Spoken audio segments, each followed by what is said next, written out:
পুরুষদের জন্য আল্লাহ জান্নাতে হুর দিবেন। আর এই হুরগুলা কি হবে জানেন? এত সুন্দরী হবে যে দুনিয়াতে কোনো চক্ষু এরকম সুন্দরী কোনো মহিলা দেখে নাই। এখন পুরুষদের যে হুর দিল, মহিলারা কি হবে?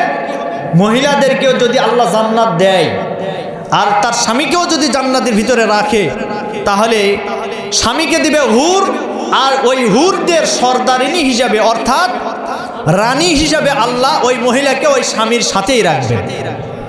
সুবহানাল্লাহ, জোরে বলেন।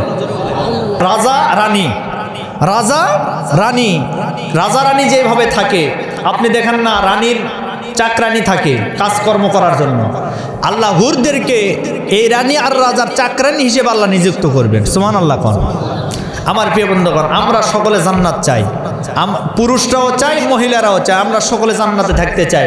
আল্লাহ যেন আমাদের সকলকে জান্নাতের ভিতরে প্রবেশ করায় দেন। আরো জোরে বলেন আল্লাহুম্মা আমিন।